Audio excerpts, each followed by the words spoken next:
Hey, ladies and gentlemen, Mitch Taco Bell.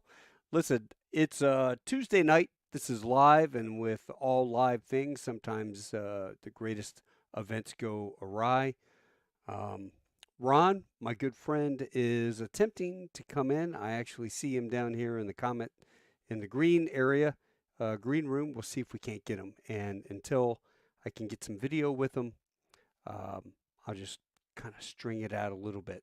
First of all, last week I skipped Tall Tales. I have my father's not doing well, and so out there in the world, I asked for good prayers.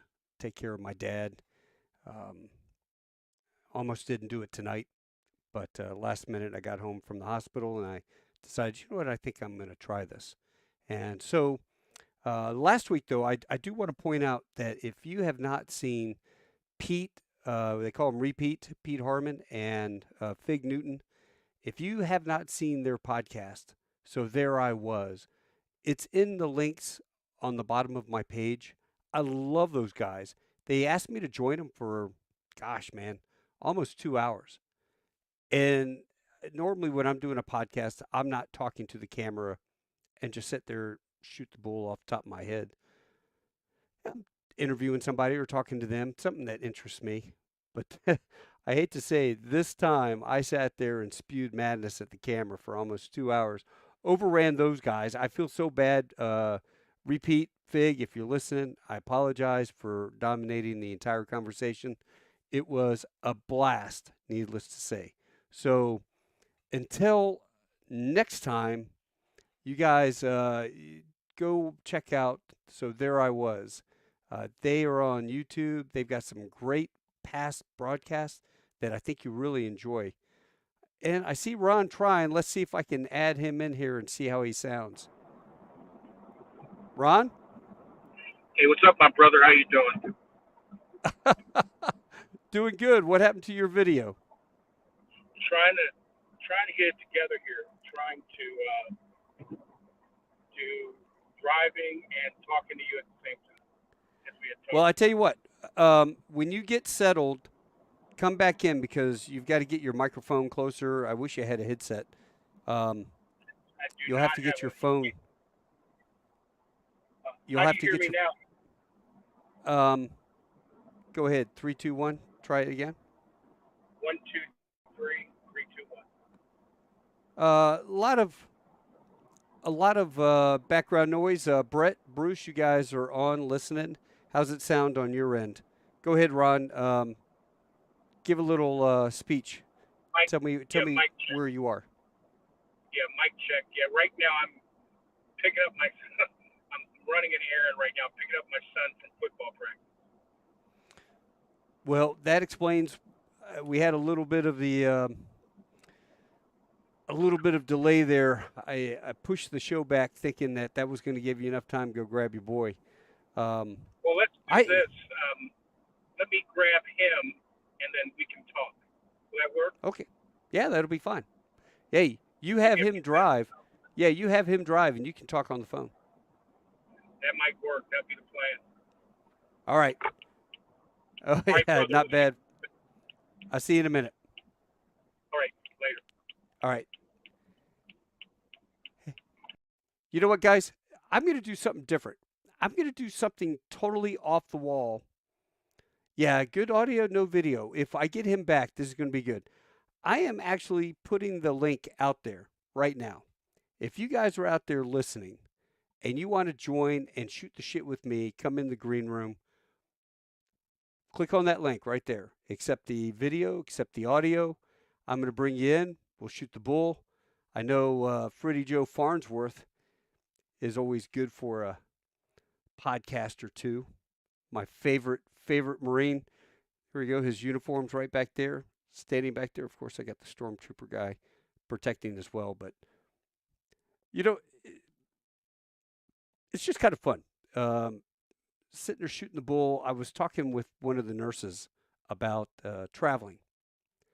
And over the years, I've been blessed to have gone to like 55 different countries around the world and seen a lot of different things.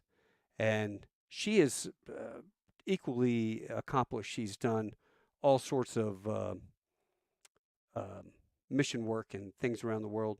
So she's had a blast.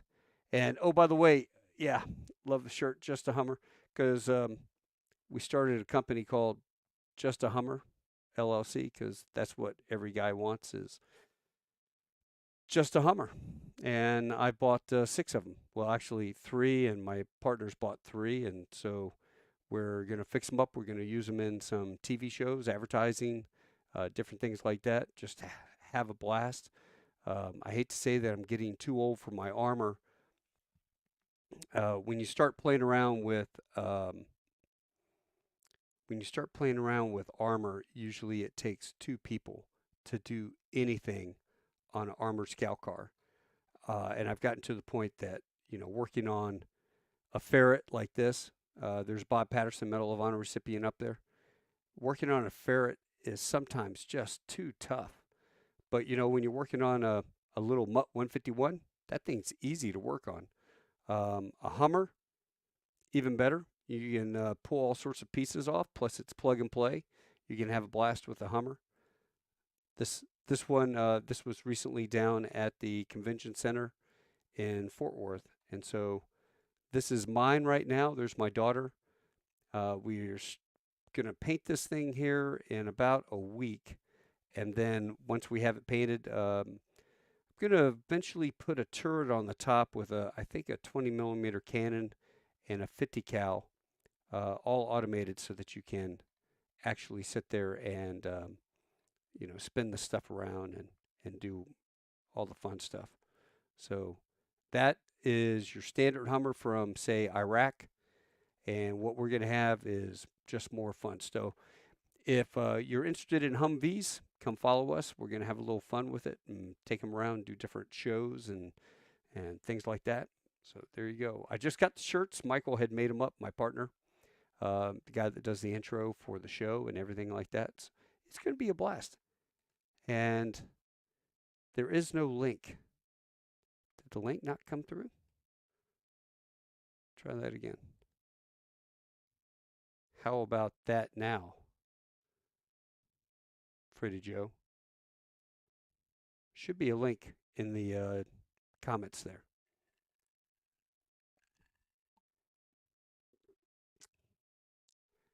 And while I'm sitting here waiting, I will do this. Hate to do this to you guys. Sorry about that, Freddie Joe Farnsworth. Here we go. You guys always get a kick out of Freddie Joe. All right. Well, Freddie, I just sent it to you in email. I don't know why it's not showing up in the comment section. It seems to be going out. Try it one more time. Anybody else wants to join? And you can see that link. You can click on it. Go for it. What I was going to talk about with Ron tonight, basically, Ron is a dear old friend of mine. He and I did recruiting duty 95 to 98, and Ron was one of our flight instructors down in Corpus Christi. He flew the T-34. And we used to bring Ron up on orders to come up and hang out with us on recruiting duty, and we used him as a proof source. One thing that you'll see when you meet Ron is black. And, in recruiting world, to have a proof source of diversity is just incredible. And Ron is a brother from a different mother. I have many friends who we come from different backgrounds and everything like that, and yet the Marine Corps has brought us together to the point where we're all brothers and we all come on. You know what? There's Freddie Joe. Hey, it worked. It worked. All right. And you never saw it? The link is there. It wasn't on mine. Well, that's because you're a bullet sponge. You don't know how to look up that kind of shit. Yeah, but I'm on. The Army guy couldn't even get out of his car. No, he's not Army. He's a Marine, damn it. Oh, I thought you said he was Delta. No. He flies for Delta. Oh, that's even worse. No, no, no, no. He flies for Delta, but he's the best damn pilot you've ever had. If you ever get this guy. Yeah, well, there's another airlines I can't fly because the pilot's gonna make fun of me. Oh yeah, oh yeah. And if you ever tell me you're flying on Delta, I'll call Ron. Ron will call the pilot. He'll let you know that you are being observed. Yeah, I stopped telling you when I was flying. Yeah. Hey, stand by, Freddie Joe. This is cool. I got good news. Hold on. I got Rosa. Rosa, how are you? ¿Cómo está? Hi, Taco. I'm doing great. And you?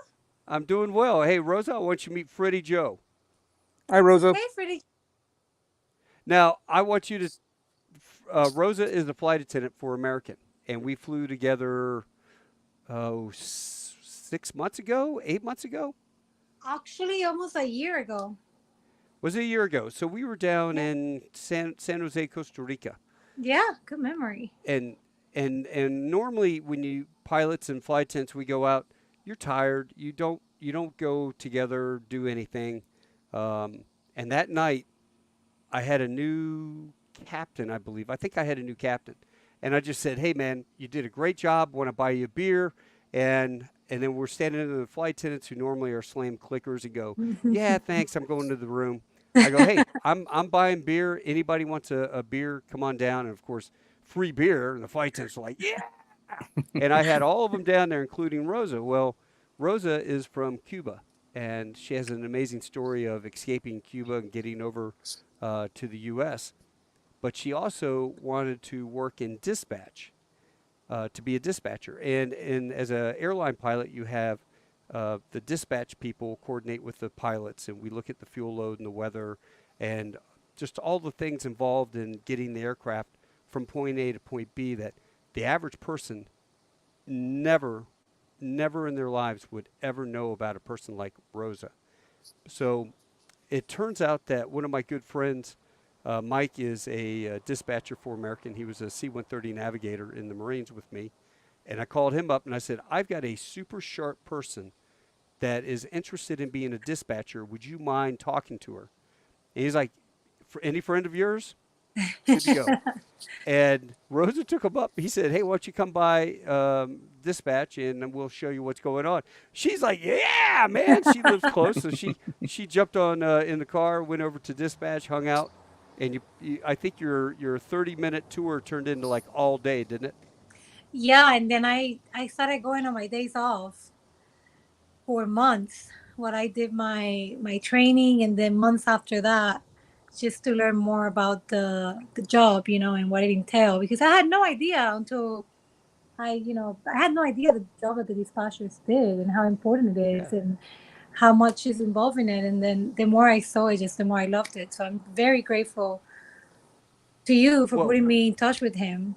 are you kidding? That's awesome. That's what we do. We all pay it forward, and if you can help somebody out, your call today, um, Rosa had sent me a message actually tonight, was the second message I received. George Vangelis, if he's out there listening, George called me today, and I was the first person. He told me he got a CJO with the airline, so he's going to be starting in the end of September, and he Nice. is so excited. So today I have two people I know that I've helped, and both of them have landed a job, which makes me feel good. It's good. So today It's is a great day. You know what I mean? I appreciate it. Seriously. I had to tell you right away when I found out about it. It's like he has to know, and Mike had, of course Mike knows about it Yeah. too. But it's a difference that you can make in people's life, Taco, because you really do that for other people. Well, when are It's, you transferring over from the line to dispatch? I'm doing Envoy, so American Eagle first, pretty Yeah, much. yeah. Yeah, I'm still And in the when pool with for mainline, but it depends if they have a second class or not. We'll well, see. they will, and when they do, and I see your name at the bottom signed by Rosa. Rosa, Anna, Dana. What was the girl? What was the Banana. girl's name on Saturday Night Live? Do you remember that? Rosanna My Anna. Yeah, Rosanna Anna Dana. Wasn't it Rosanna Anna Dana If on I News ever get Live? you, if I ever get you, that's how I'm gonna sign off. So Well, hey, tell us real quick. How did you get to the U.S.? Oh, I came swimming. Swimming? No, I'm just kidding. I'm just kidding. That's a long ways. I'm just kidding. No, actually, my grandfather was able to come, and then he claimed my mother. So we actually came legally. My first plane ride ever, and Uh-huh. it's kind of wild to think about because I used to live very close to the airport in Cuba. And I remember looking at the airplanes, passing by every day. And I always said to myself, one day I'm going to get into one of those airplanes and I'm going to leave. And it's kind of crazy to think about. And now I'm in the aviation industry, and it's just kind of wild to think how my life has changed and the opportunities Yeah. that have presented itself to me. Like, I see people that are left behind and what their life are now, and I'm so grateful every day that I was able to get out and make a life for myself here. And it's kind of wild. Well, how do you not live in Miami? Oh no, I did. I lived there for about 20 years. And then I like to make the joke, but it's not true. But I was like, I'm not gonna find a gringo down here, so I moved to Texas. And then I met my husband. It's as gringo as it gets. A But Texan, no, a joke Texan no aside, less. So a good yeah, a guy. Texan no less. I had to make that change. But no, it's just I got a little crazy in Florida, and I was like, I need a change, and then I moved here, and the rest is history. Yeah, yeah, yeah. Well, that's awesome. I tell you what, Mm. I love it. And once we see you over on Me Mainline, too. I didn't somebody know you sent. got this going on, Taco. Oh, wait, what happened? Say again. Oh, did we Uh, lose you? I think I she think she froze. froze. Oh no. That good old Texas internet. Yeah, I'm gonna have to pull her off here. I got Ron. Let's see if we got Ron back. Ron, do we have you back?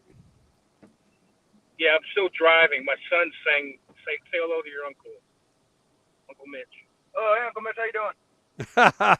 I'm doing good. Are you driving the car so your old man can talk to us? Not yet, sir. All right. Well, listen. Pull over. Have your dad pull over. You take the controls. Have your dad sit in the passenger seat so he can play with the microphone. Yes, sir. We can definitely do that. We can try to do that. We're kind of in some traffic right now. Give me another. If you give me about another 15 mics, I'll be fully hands free. All right. All right. Well, I guess it's down to Freddie Joe. I'm digging this. I'm digging the conversation.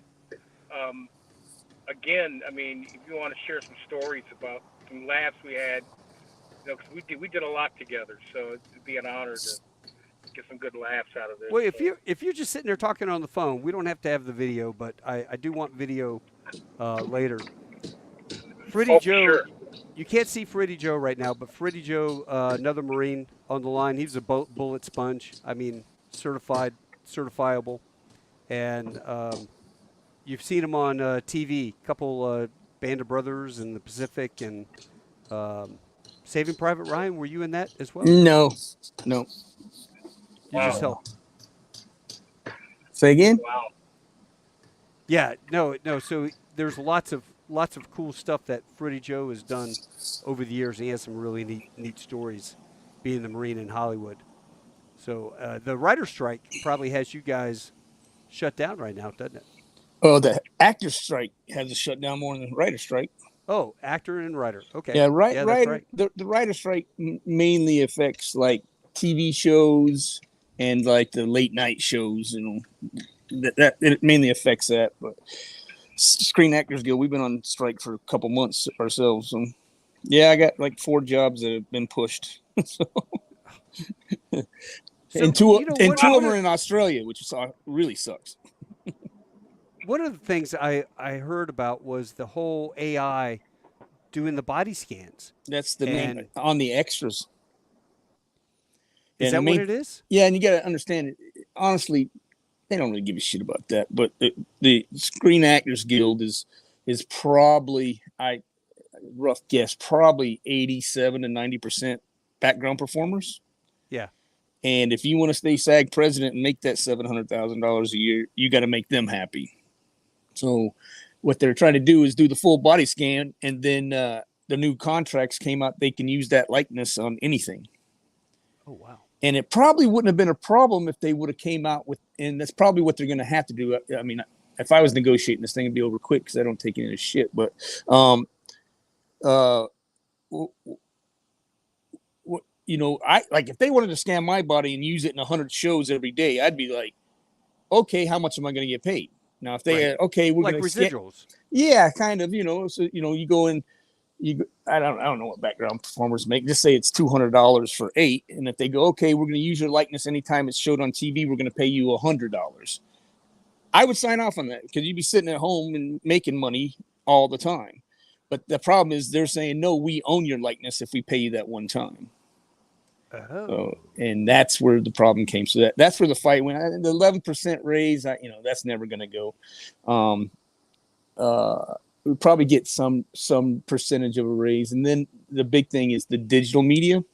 Yeah, Band of Brothers. Speaking of Band of Brothers in the Pacific, I think it's Netflix just bought the rights to air that. Well, Band of Brothers guys really won't get any money off of that, and the Pacific guys will get very minute, small residuals off that.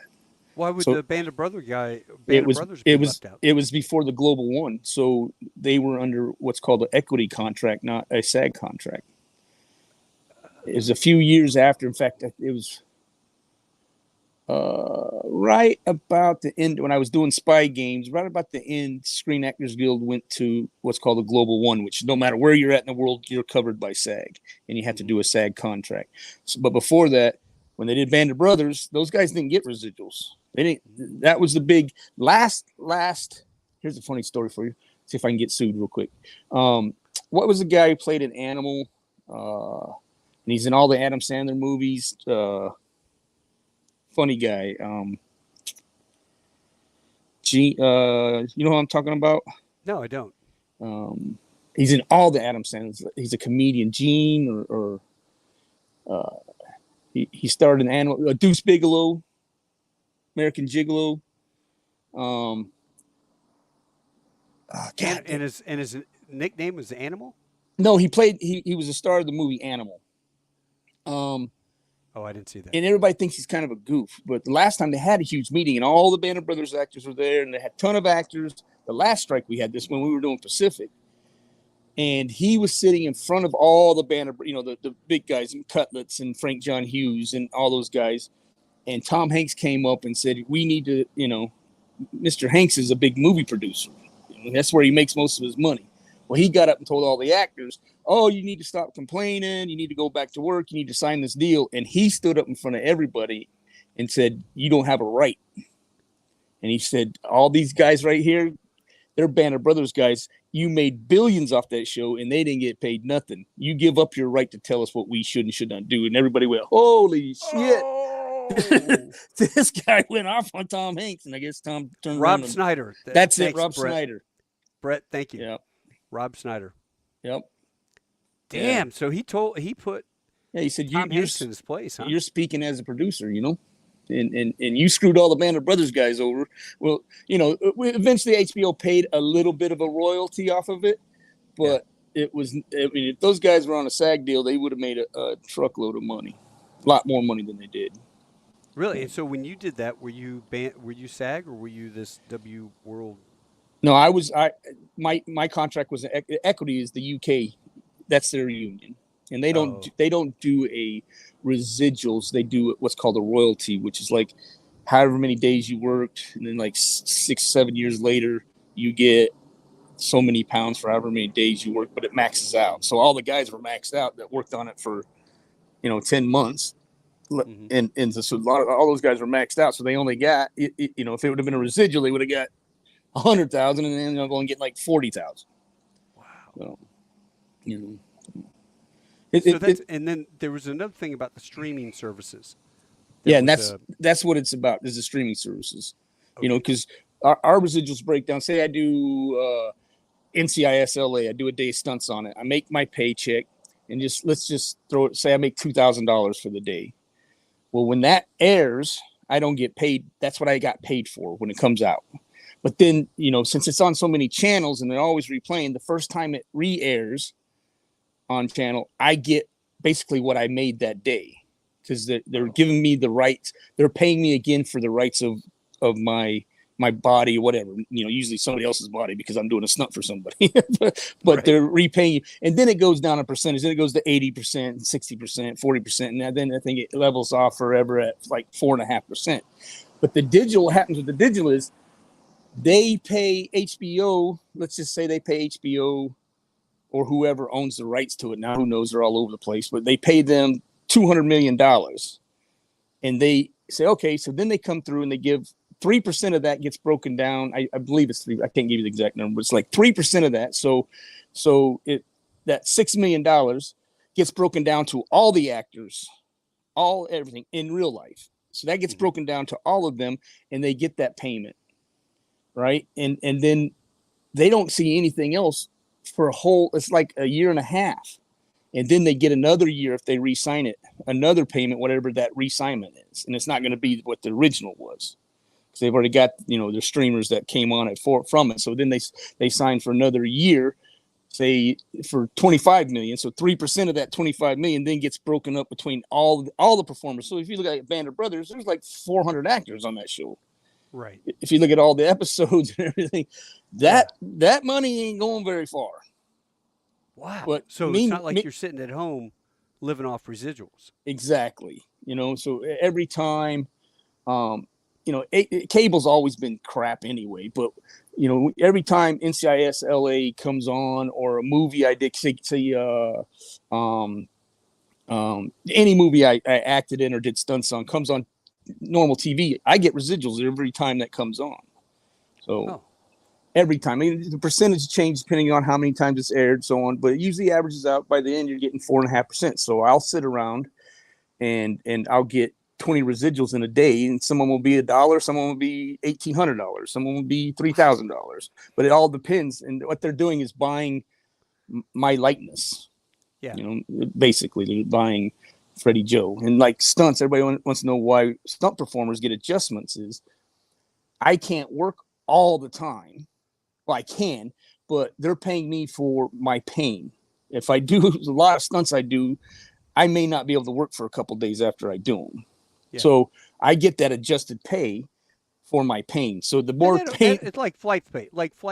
Yeah, the more dangerous, the more money you make. The same thing with the stunt world. Jump pay. Yeah, hazardous duty pay. Hazardous duty pay. That's and that's not easy. I'm a pay clerk, and I could check all the boxes if I want pay. Right. Well, so that's why people want to do as many productions, and you see people on all these different shows, because then that stuff will just kind of recycle.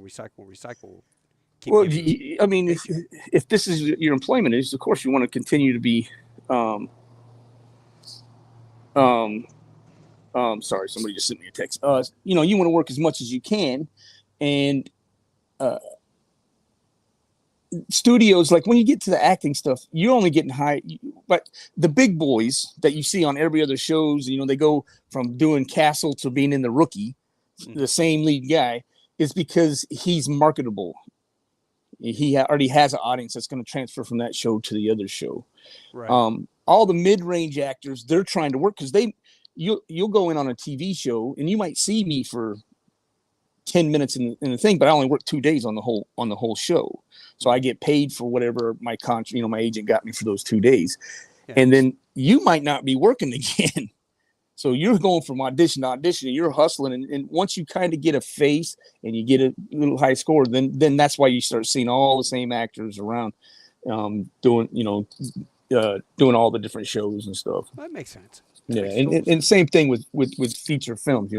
It's okay. This part was written. Remember, I played the heavy drill instructor in Semper Fi for Spielberg.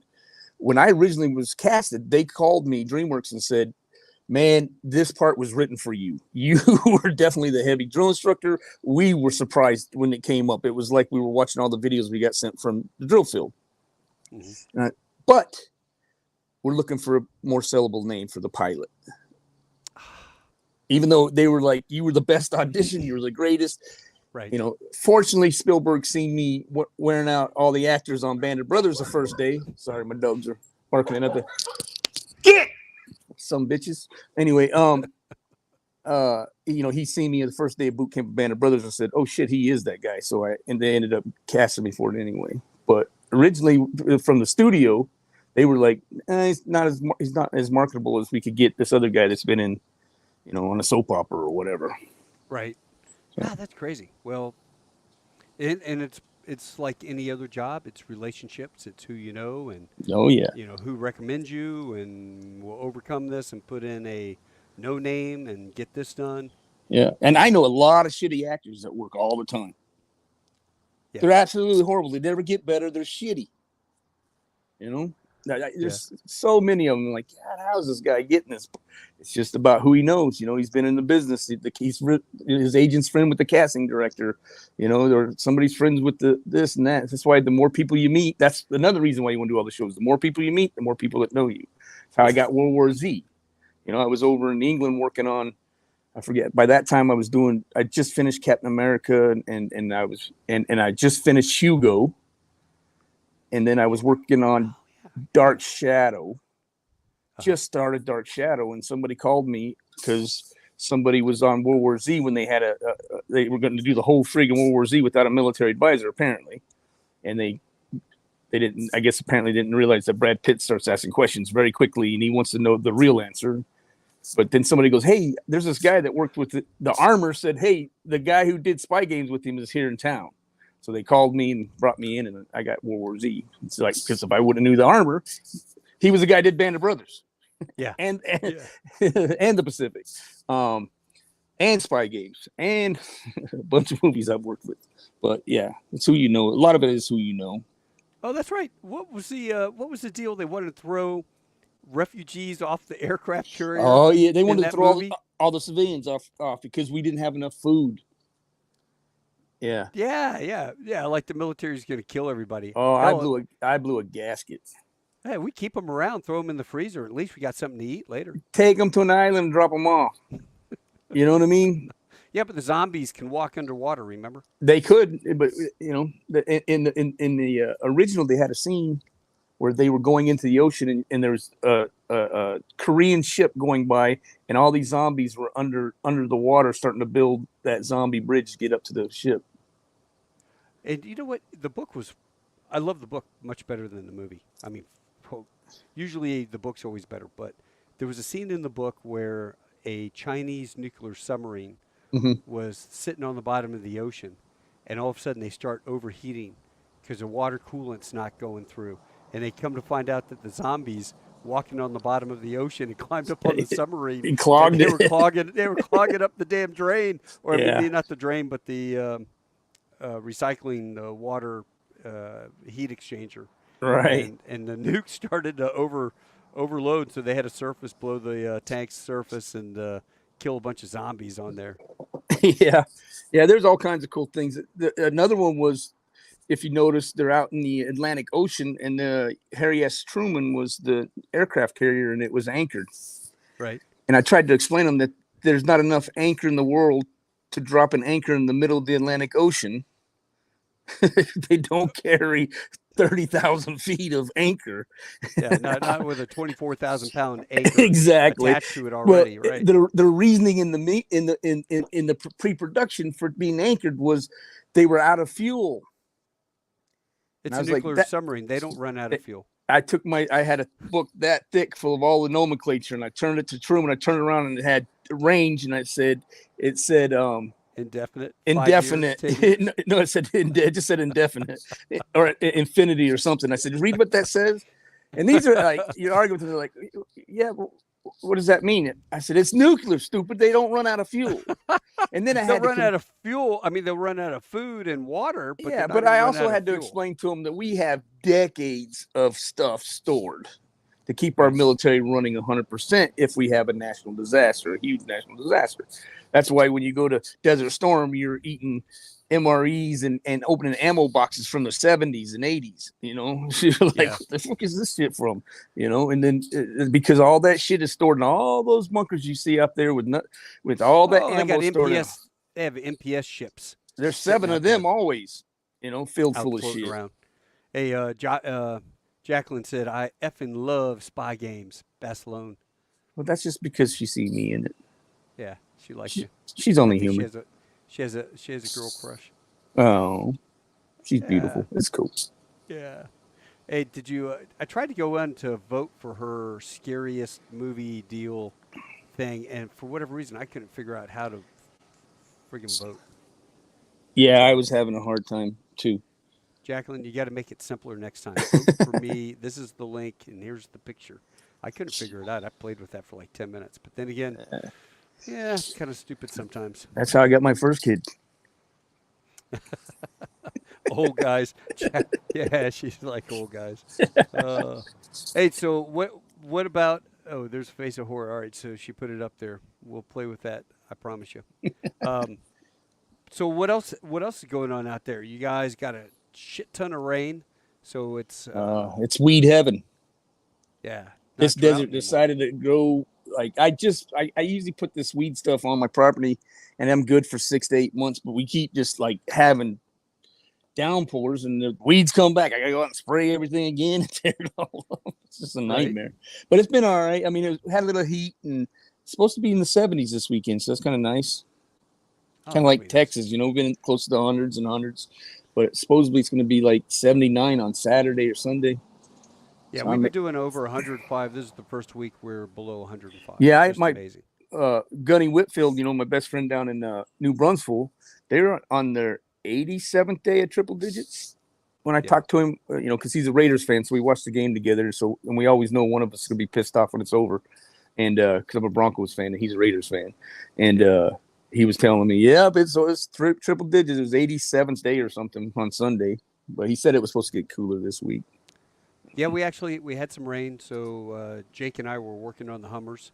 Mm-hmm. We're down. We've stripped everything. Now we're down to we've just got to sand, and once we get done sanding, then we'll throw the paint on. We'll have we've got these armored tops that we bought, and we're going to install those. We're going to put a remote control turret up on the top, so you have a little joystick, and you can spin this thing around, elevate. Yeah. It'll be the oxygen propane deal. Tuk, tuk, tuk, tuk, tuk, tuk, Nice. with the Yeah. flames coming out. Just like in training. Yeah, man, I'll be sitting at a stoplight. Shh, I'm giving a secret away. We really don't shoot over each other's heads.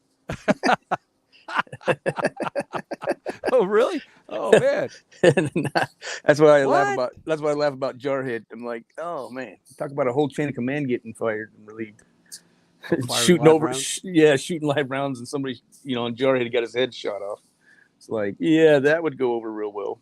Yeah. No, we did do live hand grenades though. Oh yeah, I well remember you did that. like I remember, you know, you do, you training with live fire, and you adjust 60s, you know, the spec in the 60s and the 50 cals. As you're maneuvering over on your location, you do that, you know, and the rounds, I mean, the rounds sometimes are 15, 20 feet in front of you as you're adjusting it. And, Yeah. but that's a well-oiled, trained, full, you know, Suicide Charlie company doing a full movement. You know, that's not a bunch of recruits sitting on the thing or a bunch of privates, you know, in MCT or SOI. Yeah. You know, so we gotta. That stuff never happens. Well, you know what I tell you, I always loved working the butts because you're sitting in the butts. Well, I've heard that about you.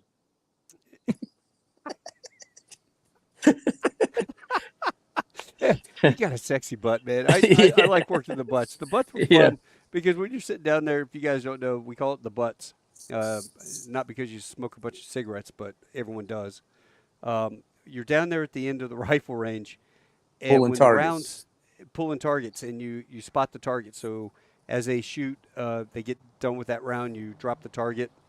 You'll put the marks in there so that they can readjust their sight picture or whatever they're doing. They're dope. But when you're down there and the rounds start coming, the crack over your head, it's loud. only just a few feet above your head, and it's really it's something to hear that crack, crack, crack, crack, and then when you hear the rapid fire or everyone squeezing off all the rounds, pretty amazing to be on the receiving end of. Get all dog targets in the air. Yeah. Shooters! When your dog target appears, you can commence firing! Dog targets! Yeah. Yeah, good stuff. Well, anybody else want to join us? You need to get somebody because I got to leave. I got to get my daughter to soccer practice. I got Andrea? to take the redheaded beast. I'll get you going here. Andrea, Andrea, damn it. come on. Jacqueline, come on. Come on. Come on. Come on. You got to click on the link. Freddie Joe's got 3 minutes. Come on, somebody save him. There we go. There's the link. Click on the link. She's like, I'm here. Yeah. Click on the link. You can join the show. Jonathan Pinter. Yeah, I look like a badass Santa. Thank you very much. Who said that? Jonathan. Jonathan, the guy I talked about earlier. He just sent me a message. Oh, you look like a badass Santa. I'm on strike. I ain't shaving. I'm going to work. Yeah, that's right, damn it. And I'm such a good, I grow so much hair. This is like a month and a half. Well, why aren't you down there? Why aren't you down there protesting and walking around with the signs and stuff? Man, I don't do that shit. I've been doing this stuff for too long. Yeah. The actors that are doing it, it's because their press secretaries have told them to go down there. That's the only reason why they're there. They give a shit, the big actors. And then the rest of the people you really see are non-union background performers that have been guaranteed they'll get in the union if they do so many days on the picket line. Oh, really? Oh, yeah. That's that. Well, you got to remember, when we strike, you lose a lot of the people. People don't understand this. They just think everybody's full. But only... 87% of the union does not qualify. Something like 87% doesn't qualify for insurance or retirement, and that's only $25,000 a year. And there's 140,000 people in our union, so 89 or 87% of them don't make $25,000 a year. Wow! Everybody looks at actors, literally like. I forgot the numbers, astronomical, like only 3% of the business only works in the business. Mm-hmm. The rest of it is people, that's your waiters. That's what you say. Oh, I'm an actor in LA. Oh, you're a waiter. Okay, cool. Yeah. What? I made that mistake. My aunt lived on Venice Beach, in the canals there, Sherman Canal. Mm-hmm. And this guy, I'm at her house. As a matter of fact, Forrest Gump had just come out. And I'm at her house for the weekend. She's gone, and I'm grilling a steak, drinking some beer, and I look across the canal. I mean, it's 15, 20 feet from me. This guy is struggling to pull his rowboat out of the canal. Some kids had sunk it. So I said, hey, you need some help? And he's like, yeah, thanks, man. So I just walk out the back gate over the bridge, come over and help him pull the rowboat out. And we get it out and shake his hand and, hey, Mitch Bell. I'm having a mind block on this guy. So what do you do? And I said, I'm a pilot, Marine Corps pilot, and I'm here training for a week and a half, and my aunt just let me have her house for the weekend. And he goes, I said, what do you do? And he goes, oh, I'm an actor. I said, oh, you're an actor? What have you been in? I'm a big movie buff.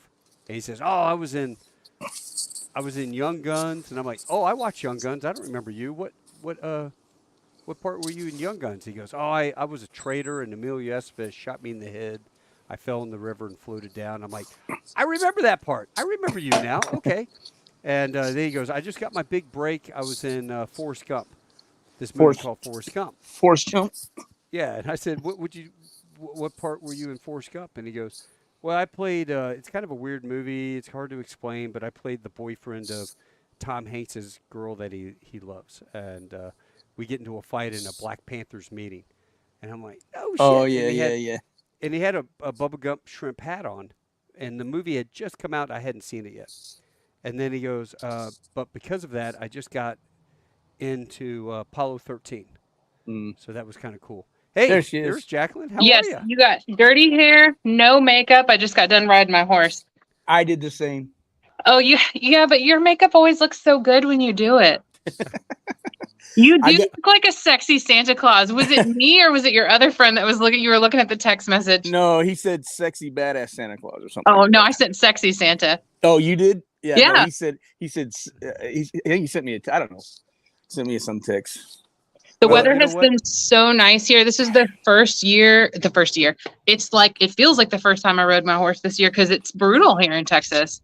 Yeah, that's what I hear. It's brutal. Okay, so Taco, I joined in late because I literally got home from riding, and then now I'm here. So who is Ron, and where is Ron? All right, is he ready to go? I'm checking. I'm gonna pop you out, Freddie Joe, so you can go. Yeah. All right, everybody say hi to Iz. Hi, gorgeous. Hey. Look at that hair. Oh, Let's go. We got to go. All right. All right, I got to We'll go, see Taco. All right, I man. gotta We'll get- see you, brother. Got to get a Bye-bye. haircut. All right, bye. Bye. All right, Ron, can you hear us? Ron? I am unmuting your mic, Ron. Can you hear us? Hey, I hear you. How do you hear me? there Hey, he is. got 5x5. 5x5. Jacqueline? Yeah, Jacqueline, what's I'm gonna up? I'm gonna drop you off. Hold on Yeah, one that's second, okay. Jacqueline. Just stay right there. Ron, turn on your video. Can you turn on your video? Yeah, I'm working that right now. Hang on. I just got in the house. Okay. So what's going on, man? How you doing? Dude, doing great. And I'm glad we were sitting there having a little fun with Jacqueline and Freddie Joe and some other people, killing time. Everyone's going to go, this is the most screwed up podcast I've ever seen, which is fine. There you are, my brother from a Is it? different mother. Now, everybody, I want to introduce you to Ron Thornton. He is my brother from a different mother. We've known each other 27 years, 28 years. We go way back, and we've got some funny stories. Ron, let's talk about back when you used to scam airplanes and go hang out with us. So Back you in guys, let me set the T-34 days? picture. You mean T-34s, right? The T-34. T-34. Yeah. Yep. So Ron is a T-34 I was in a flight unique instructor. place. I was the. No, go on. You can caveat it, please. Yeah. Oh no, you know what? While you're home, see if you can find a headset. Get a Bluetooth headset because you're getting in a sound loop. Yeah, back in the day, I was a young pup T-34 flight instructor that got put into a job that when I was in the squadron, they put me as senior Marine and also the student control officer. So in the Navy, it's my son. He's cracking me. Come on, Rock. Let me see you.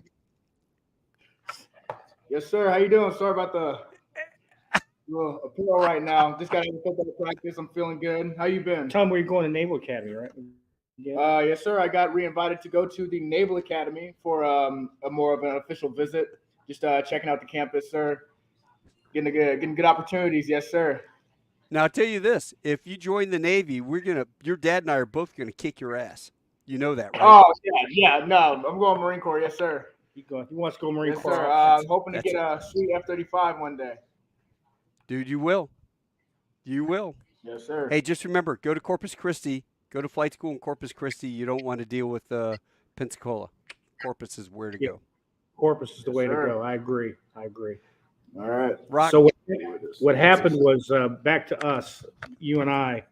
What happened back in the day was I was in NAS Corpus, and I became what they call the wing standardization officer. So that pretty much allowed me to fly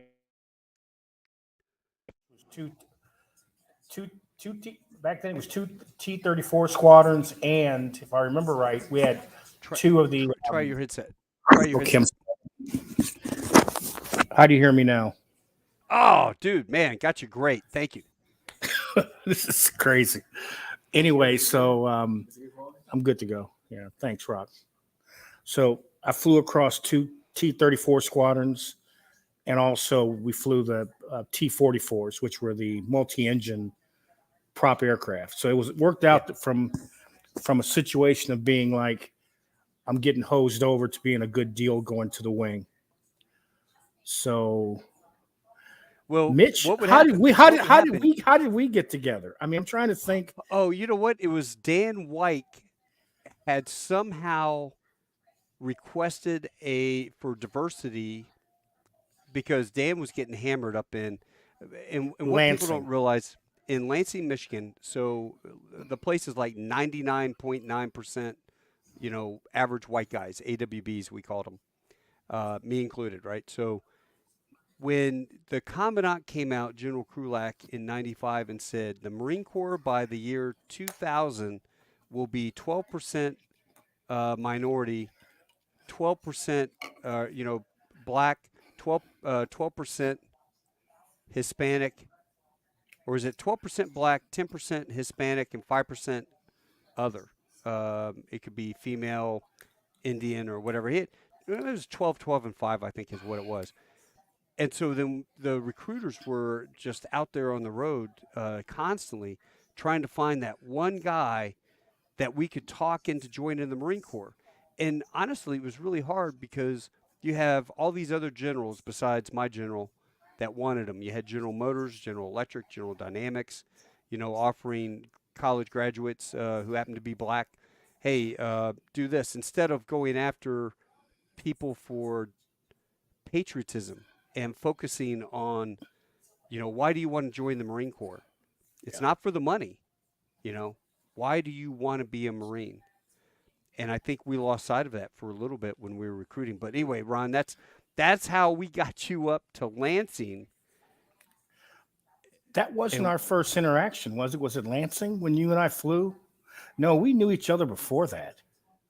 No, I mean, because when I got hired at NWA, Northwest Airlines, I knew you. Well, that would have been after. You knew me. You knew me starting in '95. You stayed at my house in '98 when you drove up for your interview. That's right. I sure did in Kansas City. Yeah, you stayed with me in Kansas City. I stayed with you in Kansas City to drive up to Minneapolis. Yeah. But I thought we had done something together. We did you got hired in '97. I got hired in '97. I got hired in '98. That's right. You came up in '97 and passed through on your way to Minneapolis. I sure did.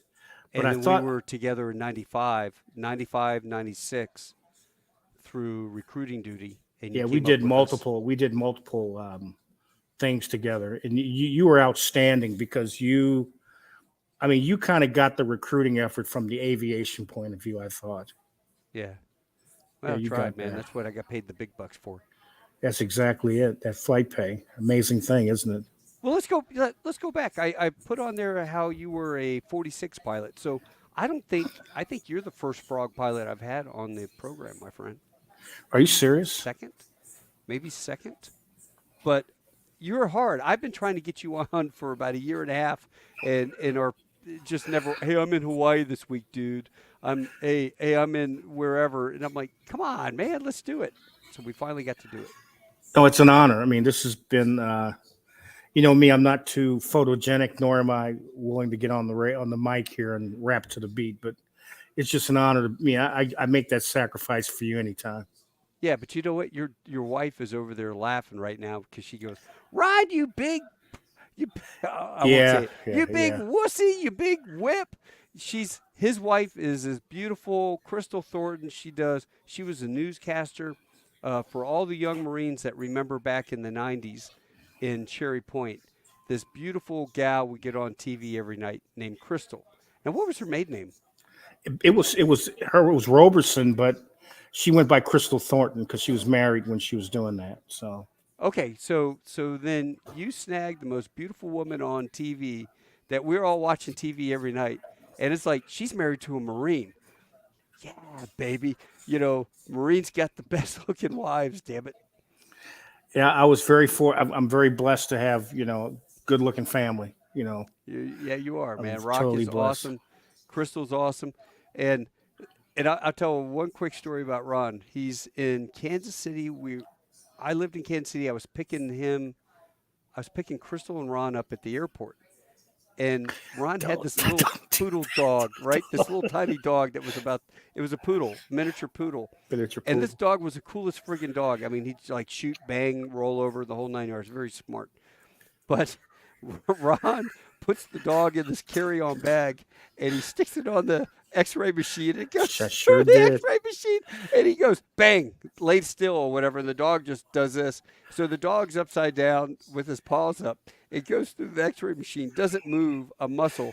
And the dude at the X-ray machine's like, you got a dead animal in here. And he goes, no. And he unzips it and bang, up. And the dog jumps up and dances around and stuff. But, thanks. Yeah, thanks, man. Appreciate that. Thanks. Hey, the dog needed some trons. That's all. Yeah, yeah.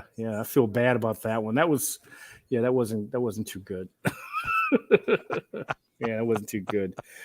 But no, we had a good time together doing the what was it called? It was MCRIC, and I ended up going Yep. back to MCRIC again as a lieutenant colonel, and I helped out with the recruiting effort in Oklahoma.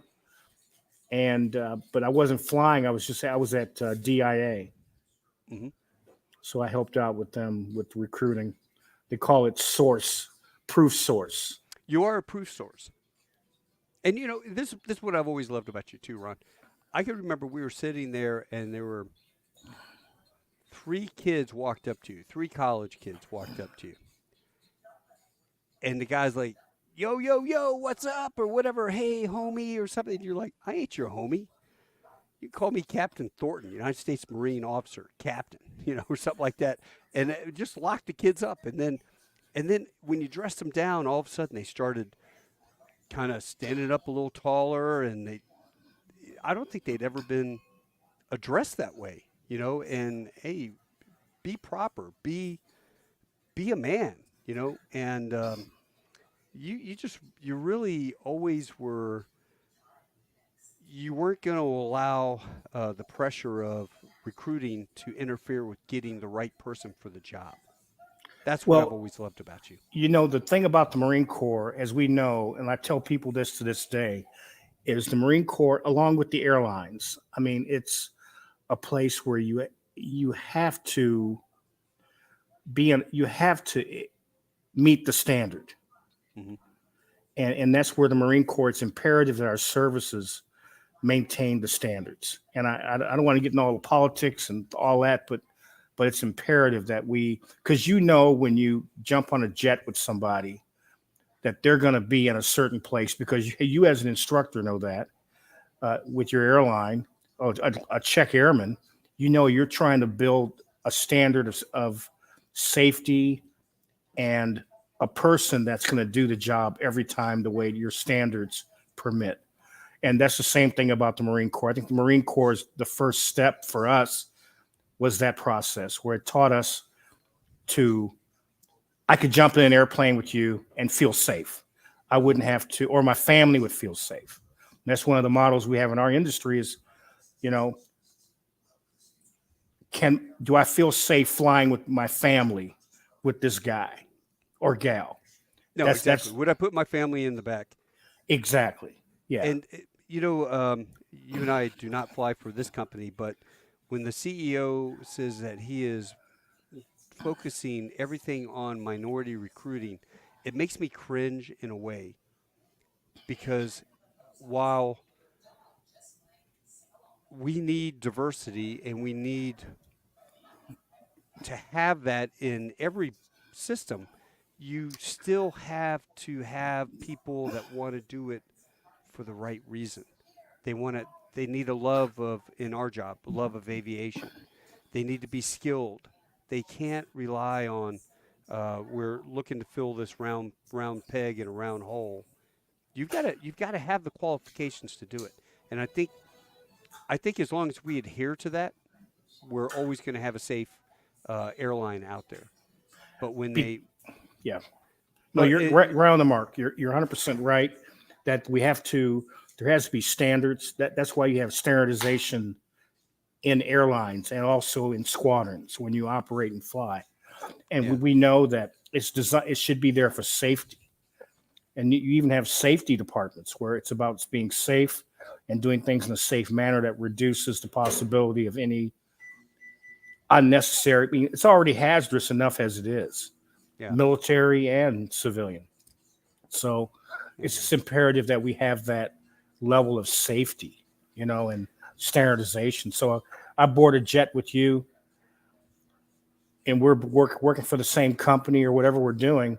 We're going to do things in a certain manner. In a minute, it's off, and you go, "Hey, wait a minute, you sure about that?"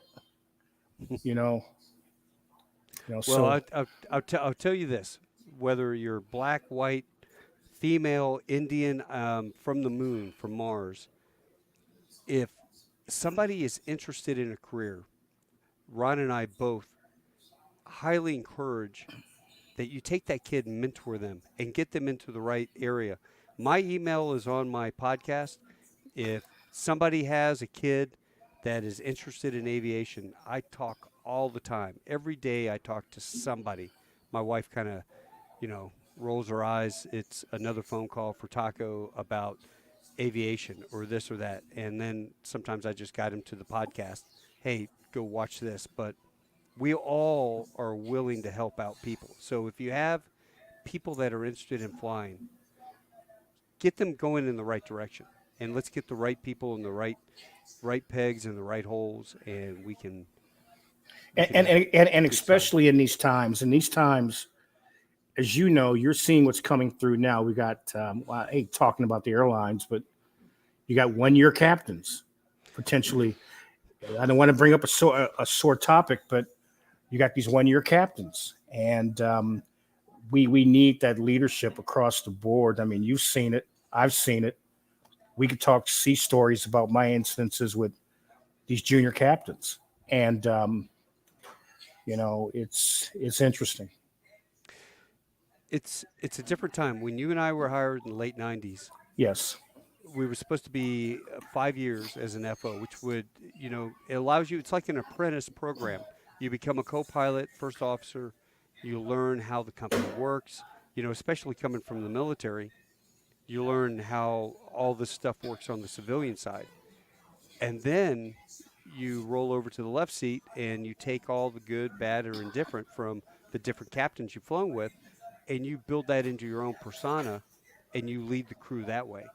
Well, it's getting to the point where there's a certain airline, let's just say out of Colorado, and Yeah.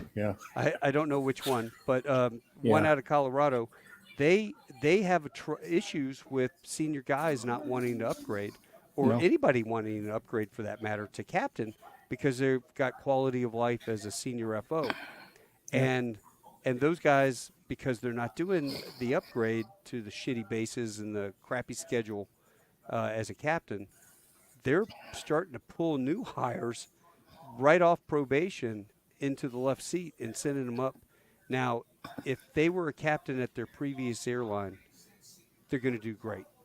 If they were an FO at a previous airline now trying to step into the captain's shoes and they haven't experienced good captains, well, we witnessed that in the 80s, and we had people, there was a guy, I'll just call him Mike.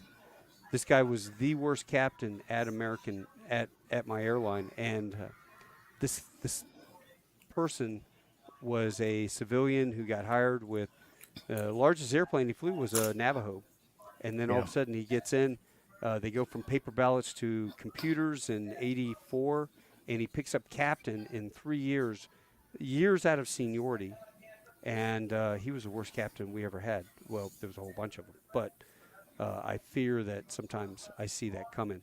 But I can tell you right now, the 3-year captains that we're putting through, they've been an FO for 3 years, and some of them a little less than 3 years, are outstanding.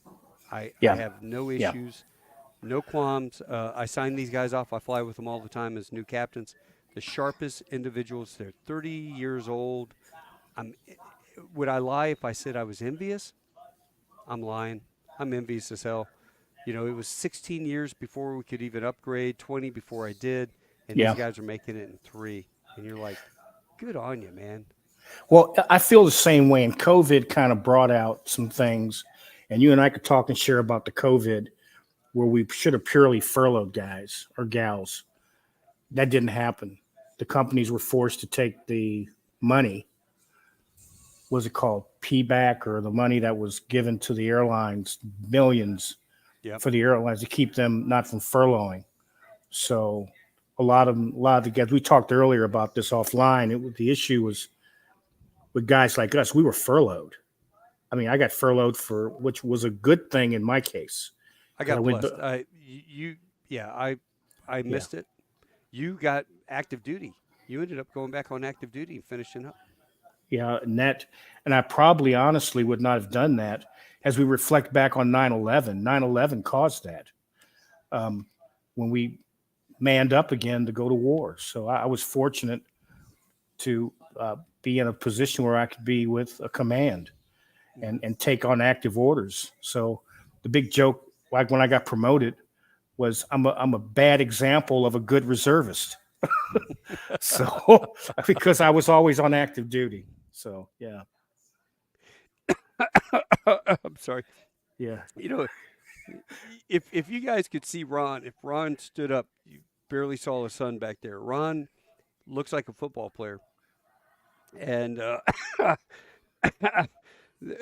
was a time. There was a time when he was in DFW, and you wanted to do landscaping to learn how to fix your yard Yeah, up. I did. And Man, I'm telling you, tell that story. You can't judge a book by its cover. It's pretty damn funny. I ran across a guy that was an outstanding landscaper, and I wish I could find a good one here in Portland. But anyway, that's another story. But anyway, I started learning how to landscape on my days off. So it worked out. But so it was. I learned how to be a good landscaper. Yeah. But tell about the. You assume, okay, here's a guy, he's breaking his back out there, and then all of a sudden you're sitting there talking to somebody like, well, I'm an airline pilot, I just do this. That's right. And they didn't believe it. They're like, no way. They're like, Yeah. no.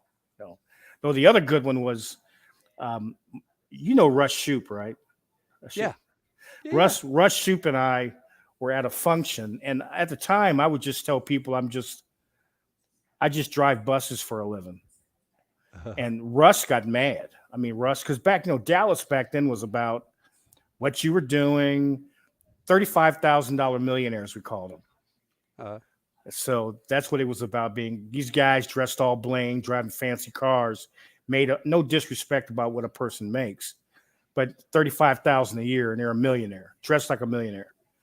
And Russ got angry at me at this function because I'd say, hey, I'm just a bus driver, dude. I'm not trying to explain what I do for a living to you. When I was actually an airline guy. So.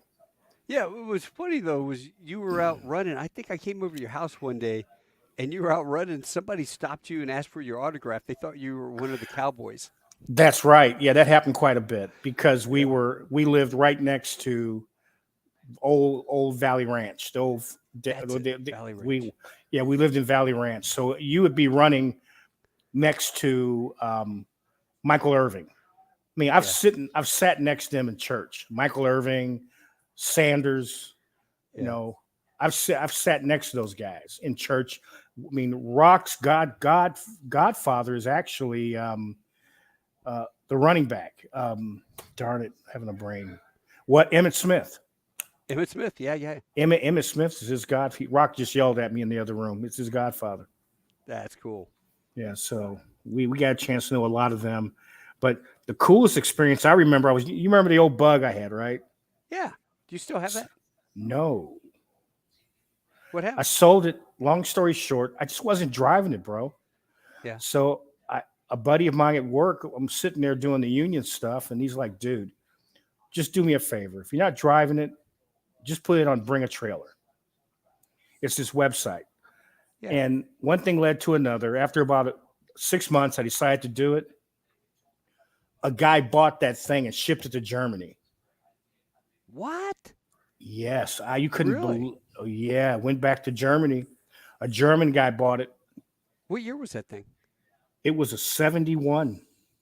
Yeah, it was in nice shape. I remember that. It's a vintage. Yeah, I had it all those years since flight school. Yeah. Yeah, no AC. You couldn't drive that in Texas. Well, the big problem in Texas driving it was underpowered. You don't want to get hit by a 20,000-pound truck, and you wouldn't survive. Yeah, I mean, what was even though it's the Germans and you got the Autobahn, I think what was the top speed on that? Like 55 miles an hour. You're in if the far right lane. Yeah, if all the squirrels were twirling, it was about 75 with downhill with the tailwind and convertible up and all that. So it was, but it kind of broke my heart. Well, I tell you, here's the motto of the story though: get approval from the family before you sell stuff. Right. because I didn't realize my son got pissed off. Crystal got a little bit upset because I sold a bug. Yeah. Yeah. Yeah. No more punch bug. No, it's gone. So All right. All right. You know what? This is totally off airlines and military, but I want to hear yeah. about Portland during all the stuff you lived downtown Portland. Tell us what was Yeah. life like for you in Portland? We were preface the answer. We lived 3 blocks from the Justice Center. That's the Oh, epicenter of all the protest right. downtown. So we were so every night for like 100 days. It was like living in a third world country. Helicopters flying, observation, uh, Cessna aircraft with balls twirling. So, and then the kids were coming back. The kids were out of school at Portland State and University of Portland. So they were out there in either partying, protesting the P's, protesting, or picketing. That's what they were doing. So, and the environment was just terrible. Yeah, you guys had what? Not Agent Orange, spray, pepper spray and stuff. Oh yeah, we CS could gas? we could smell the CS gas as they were coming back from protesting, and it culminated in we had 4 things happen. We had the protest, we had the forest fires, the Black Lives Matter protests. So the beauty about all that for me was the cops knew me, Yeah. and they left me alone. Only one time to ever have an incident with law enforcement, and it wasn't really a big deal. They just wanted to see if I had ID. Because if you weren't carrying ID on you, they presumed you were part of the other side, so to speak, part of the protesters. Oh, that's right. You pulled out your military ID, if I remember. Sure did. I pulled my military ID out. They left me alone. Yeah. But the deal was, I think the most poignant thing I remember was just how quickly things would go from being a nice day in downtown Portland to all of a sudden violent protests. It was just, it was to the point where we felt unsafe to live down there anymore. You know what really pisses me off is Yeah. the FBI, including one of my Marines who I defriended and blocked because I just got kind of pissed off about this whole thing. When George Floyd died and all the protests were happening either in Seattle, Portland, DC, wherever.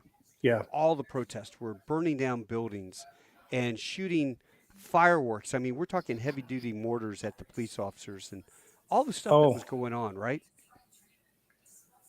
And yet, January 6th, the FBI had every single person's photo up there and says, help the FBI identify these people.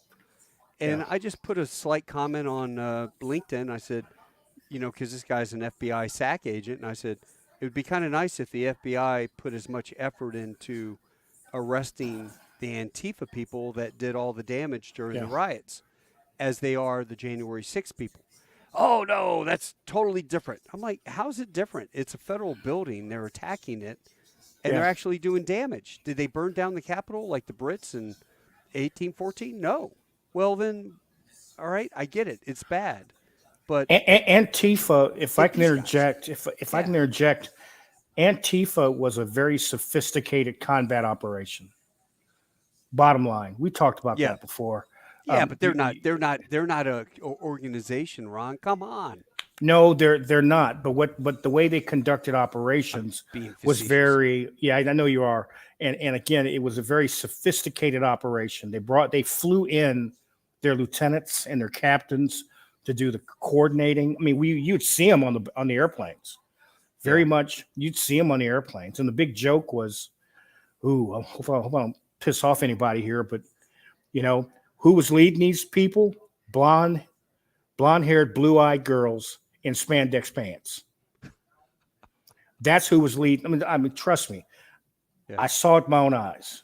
From a tactical military point of view, they were being led by people being brought in to coordinate the combat efforts. And they were smart that they knew to only bring certain projectiles like frozen. The tactic they used, they had these slingshots with frozen Coke cans. That's got to hurt. That would kill you if it hit you in the head. But it actually wounded and maybe have killed some law enforcement officers in Oregon, Portland. They were protecting these areas. Yeah. They would sling those things right at the cops. I mean, they would be probably, and Rock and I mean, we knew back, we would walk our dog back then, and we reached a point where we couldn't walk our dog in the streets because of just, and there's the other part of this is the drugs. The drugs is another factor downtown. These made it unsafe. Yeah, and how does everybody keep voting these idiots in? That's what I want to know. Ted Wheeler and all those guys. How does everybody with a good, clean conscience vote all those assholes? Excuse my French. Yeah. And keep voting these guys in. You get what you pay for. You know, I look at Chicago and New York, and I'm laughing. I'm going, keep voting Democrat, and you're going to get what you get. You know, if they what's want to funny, have open borders. What was funny, it climaxed in Wheeler. Wheeler, he's living bourgeois. Okay, he's so-called Democrat. He had a house in Tualatin, but then he had a rental property that the city paid for, like in the Coin Building, which is right next to downtown City Hall. So he could literally walk home or walk to his alternate home at night. And the protesters realized this. They got mad at him, and they started protesting the building after him. They spray paint the building or something, right? Oh yeah, they started doing all kind of crazy stuff to him. So, but that's Portland. Portland is a hypocrisy. Well, Seattle's just as bad. It's probably worse. Seattle. I used to love the layovers in Seattle. Loved it. Walk down to the Pikes Market, go get breakfast, watch the boats. You know, a couple extra cups of coffee, and then walk around, do the underground tour or whatever. Where'd y'all stay? Y'all stayed where we stayed. You mean you stay right Sheraton or whatever, right downtown. Great spot. You can walk down to the Ferris wheel, and it was only blocks away. Yeah. Yeah, you know what? The last time I stayed there was before COVID, and the FO and I, we walked out of the hotel, turned right, we went down to the World of Beer or whatever. The place had like 50 beers on tap. Right. You had to go down to the basement. Yep. And as we walk out of the hotel and we walk across the street, we get accosted by three druggy homeless dudes. Yeah. And the guy was really pushy about, you give me money. Well, I can't carry a gun into a leftist state like that, you know, like I pack around here. I mean, I always carry a Glock 40 or whatever I have. But I can tell you this, a padlock, the little smooth one that you put a key in and turn it, attached to a bandana, is a great deterrent to somebody with a knife. And you pull that out and start swinging it. It's about under a pound of steel. It'll hit somebody. It'll break wrist. It'll do stuff. As a Marine, you know, you always got to protect yourself, hypothetically speaking. Yes. That would be a great deterrent to somebody who's very aggressive. And, I had a situation like you had where there were two guys approached me and the captain when I was on OE. I was based in New York. We did a Seattle layover. We stepped out of the hotel, like you said, same place. We went to the same beer brewery. And I just told the guy, look, if you think, he said to me, are you military? I go, yeah, I was. I said, look, you know, if you're really hurting for money, go to the VA. The VA is not going to stop you. If you need a place to stay, the VA is going to take care of you. So that worked for me that day. But that city now, you couldn't pay me to lay over in that town. Yeah, no, I'm done. Yeah. I think we stay at the hotel in Seattle. We stay right there at the airport, SeaTac. Yeah, it's either in Everett where we stay a little. The long layovers, I want to say, is it Everett? It's north of town. Mm-hmm. I haven't done that layover, but it's north of town by a few miles. So we don't even go downtown anymore. It's just too many encounters. But anyway, any other good stories you want to talk about? First Gulf War. So there I was. Tell me about the first time you got shot at. Well, we got shot at a lot, actually. I hate to sound that way, but 4th of July, the base got attacked in Salopi, Turkey. So we ended up spending the night at a base. We had a special forces base we landed at. So myself and another guy, great guy. I talked to him earlier today. So we spent the night there. But and it was amazing, the beauty of that region of the country. Yeah. But just the conflict, just I think it's something biblical about the nature of that area. They will be in conflict as long as they're around because there's just so much hatred. Now, did you do the first push into Kuwait? No, we missed the push there. We were part of that feint maneuver. Then we went back through the Med and then into Turkey, and then flew the aircraft from Turkey into Slopi. So we had to cross from the west to the east, and we went in from there. Oh man, I got this picture from you. What is the story behind that? Did you steal that out of the MiG? We took it out of a Hind, one of the Hind Ds. Yeah, we took it. What happened tragically for these guys was, that's J.D. Scott, who's like a brother like you, brother from another mother. That Staff Sergeant Oliverio kind of kneeled there. At the time, he was Staff Sergeant. Now, he later on became Sergeant Major. And he actually became an officer in the Marine Corps. He thought he was going to fly, but the Marine Corps had this weird glitch about age, the age limit. So he passed the age limit by a few months, and they made him a first lieutenant in tanks. And he got hit by a sniper in Iraq in Tikrit. Oh wow! Yeah, that's the guy on the bottom, and then the other guy that's looking kind of wimpy is me. I was sick. I was sick real bad. You can see I've lost a lot of weight. Yeah. So I lost a lot of weight because I got sick. So yeah, I need one of those Turkish diets, man. I did a DD92, and the Turkish officers took us out to dinner, and I ate something that had it was like tomatoes or something in the deal, and I got that fucking bug. And I'm telling you what, you'd be sitting there, and all of a sudden you'd feel a little. It felt like a rubber band snapping. Yes. In your gut, and you had about a minute and a half to drop trowel to defecate, or it was coming out whether you wanted to or not. We would puke. We called it Saddam's revenge. It was in the water, I think. Yeah. Because back then the water purification was terrible. We were taking iodine tablets, and then eventually they got water bottles out there for us, like we saw in Afghanistan. Yeah. So we had the water bottles. But you and I do have another common thing. What's that? The DFIP. DFIP? In Afghanistan. What's the DFIP? Detainment facility at Parwan. Oh! Yeah.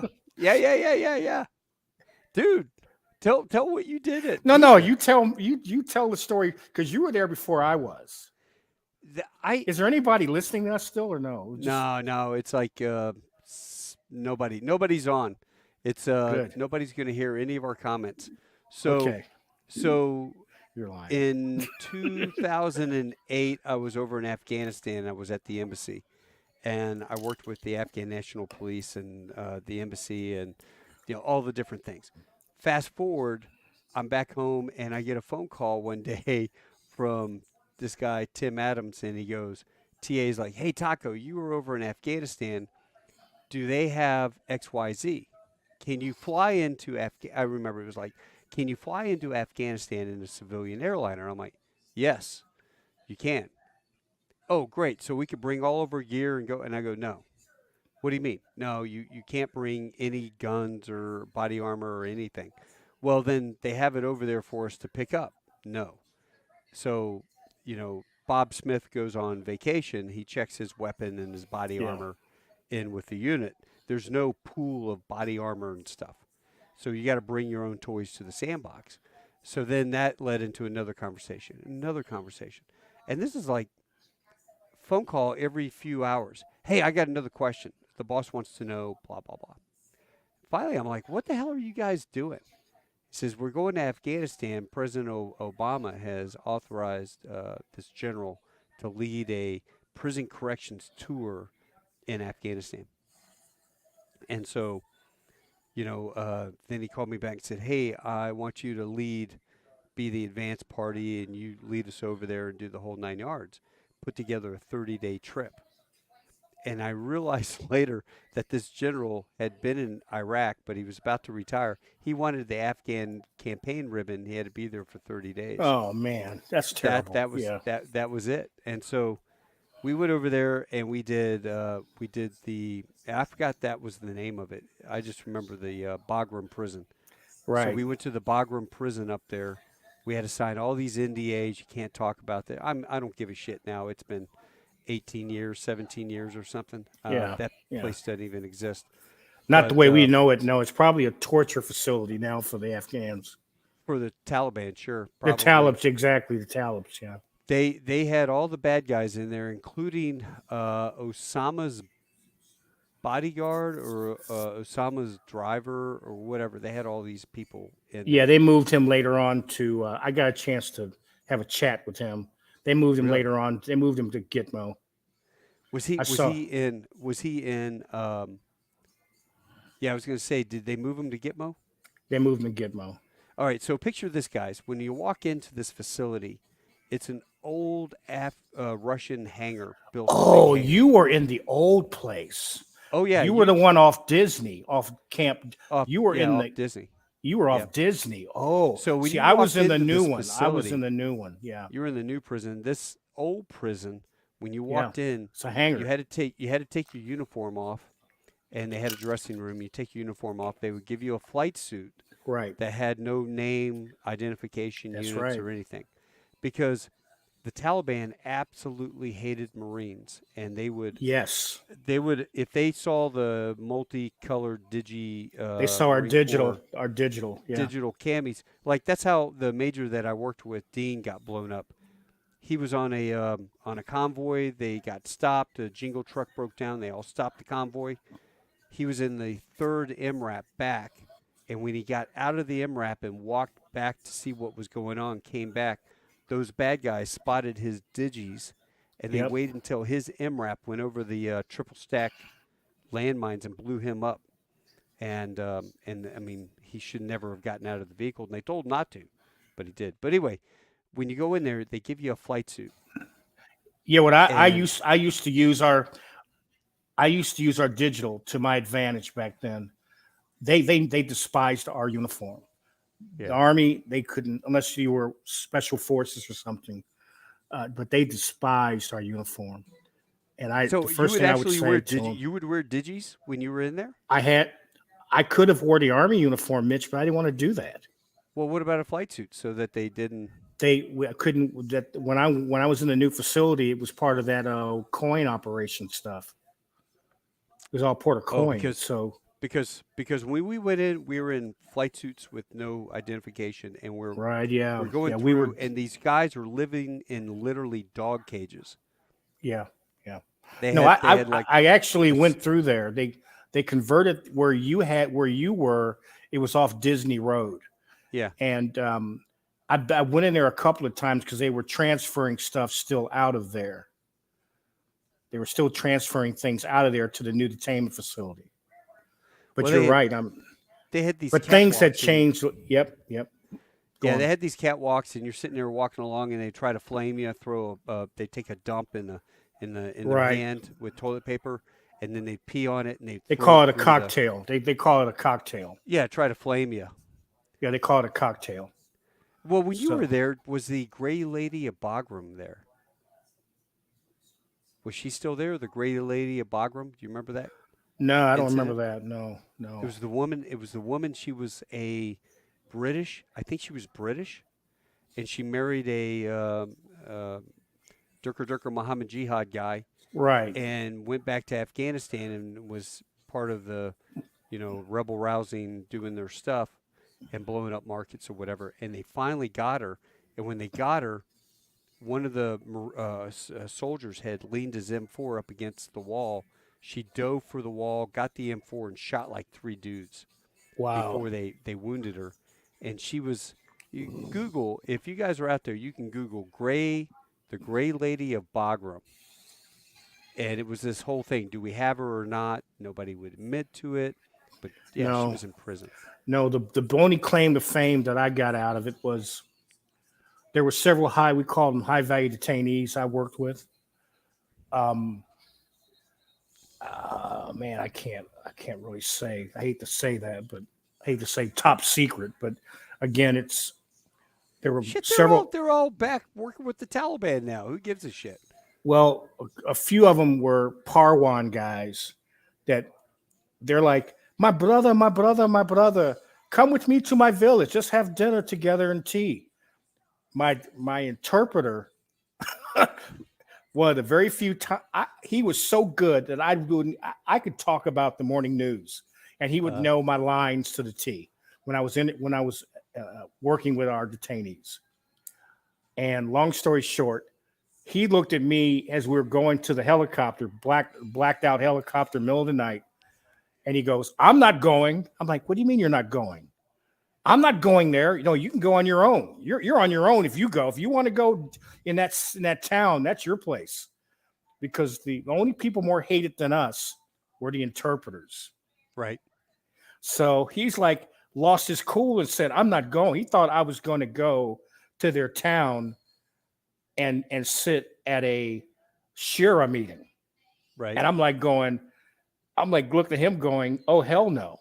This guy was one of the senior, the guys that had any oomph about them back then, their beards were this color, purple-ish color. Yeah. It was a natural type of fruit or vegetable they would use to dye their hair. And that gave them the fatherly image that they wanted to be. And this guy, they call him Hawas. He was a Hawa, senior guy, financier. Yeah. His son was a senior leader with the Talibs. We knew it. And long story short, I worked him so well that he was like, "Hey, why don't you come to my village?" The joke was, I would have, remember Coming to America, the movie? Yeah. That would have been my life expectancy when they first went to Harlem. All their stuff was flying. Remember when they got there, dropped all their bags off? Yeah. That'd be my life expectancy. 15 seconds in that zone. Yeah, And then we Crystal- landed. Yeah, I'd have been gone. Chris will be kicking your ass. Yeah, so I'm like, what are you I told my interpreter, "What are you talking about?" He goes, "I'm not going. No way am I going. No, you can go on your own." But I'm like, "What do you mean, bro?" He goes, "He wants you to go with him to the village." Hell no. See ya. So we watched him fly off. It was a exchange. They released him because of his juice. Yeah. And they let him go. How long did you spend over there? Did you do 8 months? Was it a joint tour with the Army? It was a joint tour with a task force there. Task force, we had 435 and also with 373. 373 did the hunting. We did the hooking and frying. So, Nice. so that was a long time ago. I haven't talked about that. No, that's great. That's great stuff. You think so? Yeah. I know Here, look at this. "Hi, I'm enjoying your tall tales." Oh, that doesn't sound good. Wow. Tall tales. Wow. No, Dan. Here we go. Dan. Hello, Mitch and Ron T. Yeah. Yep. So Bruce. Yep. Bruce, another airline guy. Military. Mark Lister. Yeah, I think he's off now. Yes, I'm concerned. What's he concerned about? We were talking about which airline, talking about junior Oh, upgrades. Yeah. Not in it for the money. Oh, man. Tall tales. We've been telling too many stories. Yeah. No, that's what we need. Actually, if we had this kicked off like this right now with the headset, talking, we could have been talking for an hour and a half already. Yeah, I had to do the honeydew thing. I'm back home from work, so you know how that is. Well, you know what, Ron? I'm going to bring you back on, and we're just going to pick up where we left, and we're just going to kind of talk about, because you know what? I haven't thought about Afghanistan in a long, 2 years since. Well, crap, you went before I did. I mean, you were kind of, you went before. You were there in 05, 06, 08. I did 05. I did Iraq. I did Afghanistan 08. That's where you were. Didn't you do public affairs work? No. In Iraq? No, I was the assistant air boss. I was the air boss. over at you were at Bagram. Al Okay. Taqaddum, Yeah. TQ. TQ. Yeah, you were over at TQ. Yeah. Yeah. So that was '05, and then I came back and flew Hertz for 2 years. And then things were kind of dying down. Afghanistan was the quiet war. Nobody talked about it. Nobody Right. was really getting whacked. And I thought, I'd really like to go over there. And so I would kind of drop these little hints to Teresa. And finally, Teresa goes, are you telling me that you want to go to Afghanistan? And I go, yeah. She goes, all right, don't get killed. And so I found a job and I went over to Afghanistan. And that ended up working with the Afghan National Police, which was a joke. But, as they always would say, right? Afghanistan is nothing more than, the Titanic is sinking. Yes. All we're doing here is rearranging the deck chairs so the dudes can play the violin and the senior people can sit there and watch the dudes play the violin as the ship is sinking. That's all we did for 8 months. It was actually quite frustrating to see the pullout that we did, the unorganized, the totally fucked up. It was a cluster. Departure. It was a cluster F. It was a cluster. It was F. you know what? It's my podcast, and I don't monetize, so I don't give a shit anymore. Right. Right.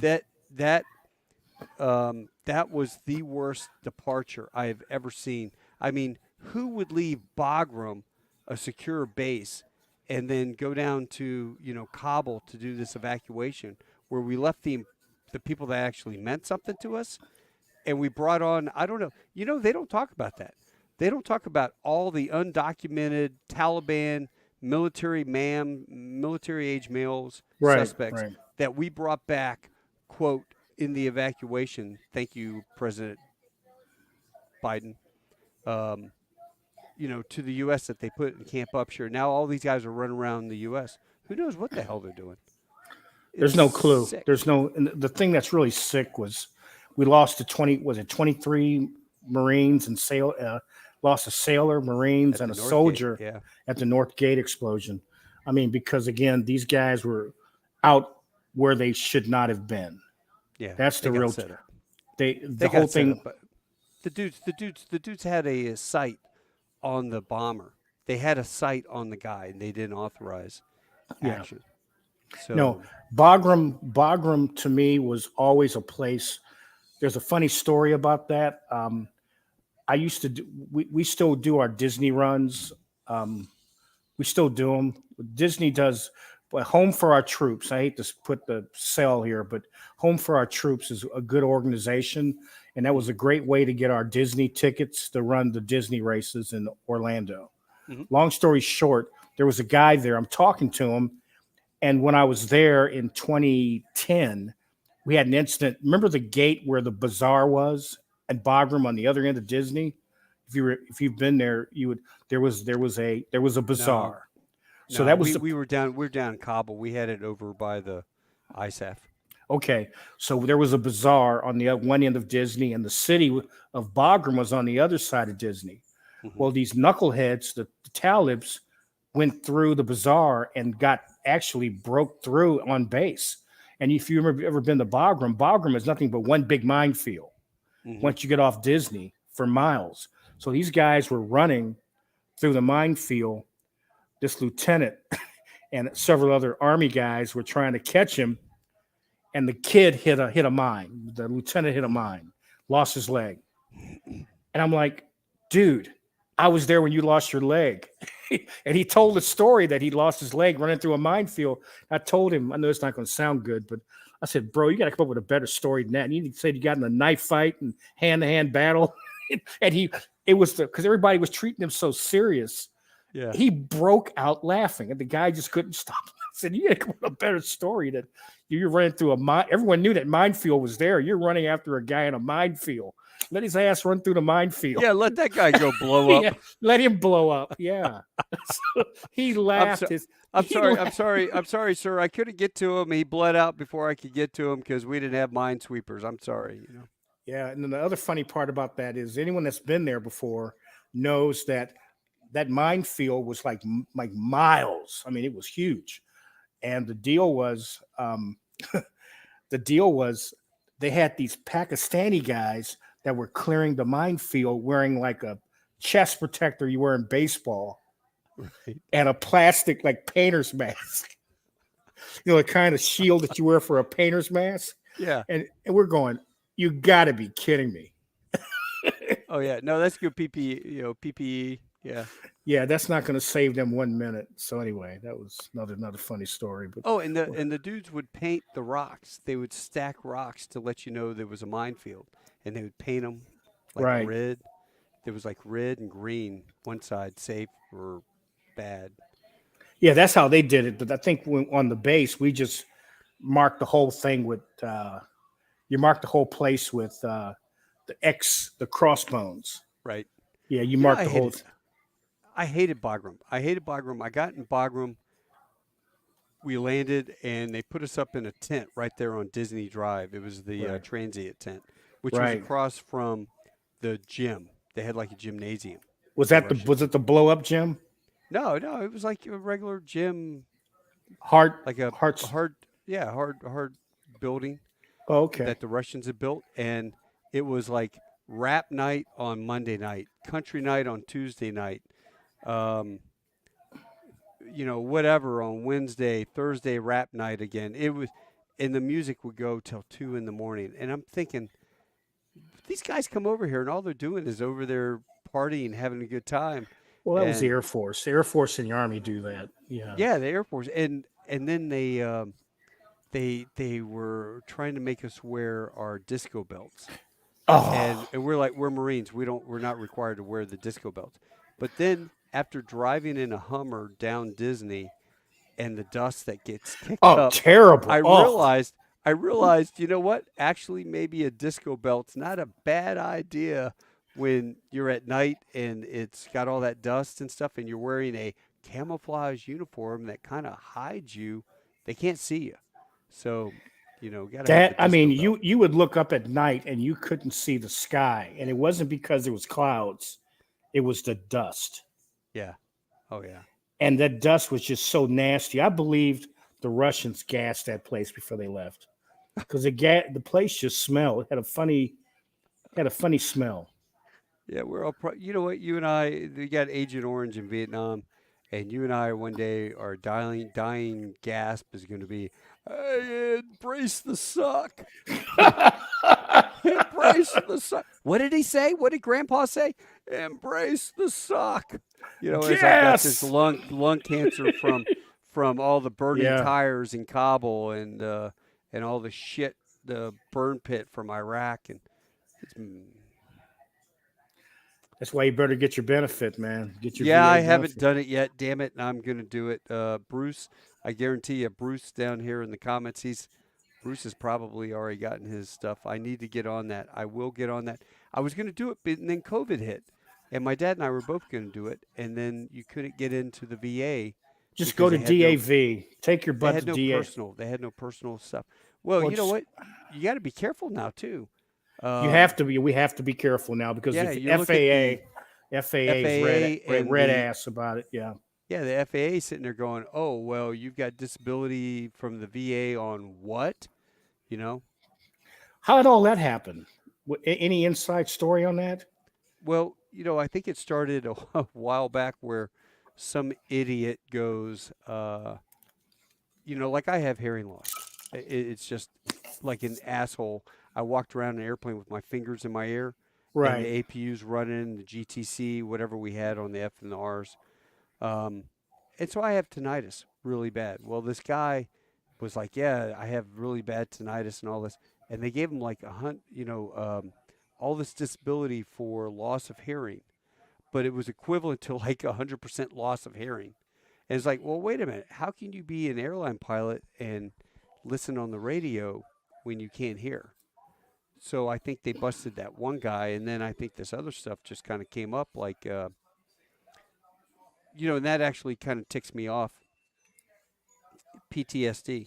If you had counseling, anybody went to counseling for any of the stuff that they went through, all of a sudden they're going, "Oh, well, you could be the next German wings pilot No. Yeah. because you Yeah. have PTSD."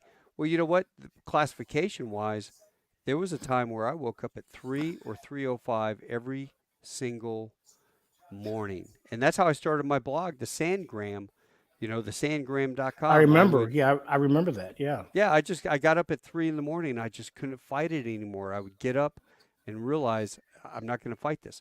I go down, make a pot of coffee. I'd sit at my computer here and I would type a story from OCS or the basic school or fleet or whatever. And that helped me work through any issues I had later on. And then there was a guy that really helped me counseling wise, um, that I don't have issues like that. But anybody that went to go see somebody for counseling now is classified if they have a disability for PTSD. Well, you didn't put that down there. You could be mental. You could be some crazy dude. No, that's not what it is at all.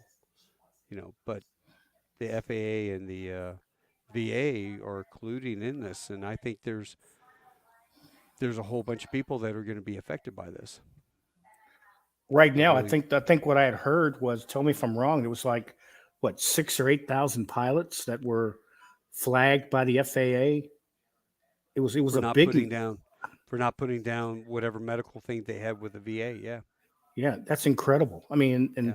I'm not sure how many were commercial guys. I think they were saying it was only like 3,000 or 4,000 that were commercial guys, but that's a lot of guys and Yeah, gals. I mean, it could be anything where they rated them and said your hearing as 50% loss, so we'll give you this much, and they just didn't put it down on their medical. Wow. Whatever. It is what it is. So it's kind of crazy. Yeah. There was something else I had for you. Huh. We talk so much. It's kind of, I know. As I told people, you're like my sounding board. I'll call you up to go, hey, what do you think about this, or tell me about this. But it's been a great many years. It feels like maybe 5 years that I've known you, and I know it's been 27. And yeah, we've there's known a each other. crowd. We've known each other a crap. I mean, see, we knew each other before the recruiting days, I thought. So Nah, we it first was met, you think, during the recruiting days? yeah. It was recruiting. Yeah, because you were a flight instructor. I have that picture of you with You're right. the kids on the T-34. Look at that handsome, smiling guy right there in the middle. Everyone's wanting Yeah. to be Top Gun. Remember that? Yeah, that was a good 7-1. That was what 712. That was a good airplane. Yeah. Maintenance always gave me good airplanes, and that's me in Somalia. Oh, you were in Somalia. When were you there? What year? I was there right after the Rangers had that whole stuff go on. So we No got shit. there. It must have been 92, 93, 93, 94. Damn. So that's a Damn. picture. Yeah, and that's me. I caught Saddam's revenge on that one picture. That Well, picture, I want to know who ended up with that frigging panel. Who's got that that? that panel, we had to dismember it. So the only thing I got off of it was like the funny enough, the crew chiefs were like hyenas. They were tragically, there's a story behind this incident. Uh-huh. This is the hind that got shot down by an A-10. Mm. It was north of the parallel. They had a parallel in Iraq where there was a no-fly zone. Hmm. And the A-10s went after it, shot it down, and then we went beyond the parallel to go get the gun. So the gun was a big, because the gun on that hind is a pretty big gun. Mhm. So I think that still sits in our squadron. If the squadron is still active, I don't think 264 is active anymore. They're not Osprey? They went from 46s to Ospreys, and I think the Marine Corps cut back on the squadrons. So they may not. I have to look to see if there's still a squadron, but the gun was, when I saw it last, it was still sitting in the front of the building. Yeah. So who got to keep the panel? The panel got cut up into pieces, meaning everybody took part. I think to this day I've got the VSI, Uh-huh. the vertical speed indicator. That's all I got. So, but it got devoured by all of our crew chiefs, and the funny part about that story was the guy I'm flying with, JD Scott, the other guy there. We were like ready room hounds because there was nothing to do after we did the first push into Iraq, and then we started doing the Kurdish relief effort. That's all part of If you want to look it up, it's Operation Provide Comfort. So we were doing I up. remember that. We were doing that. So what happened was we would just sit around and wait for these frags, call them frags, Hmm.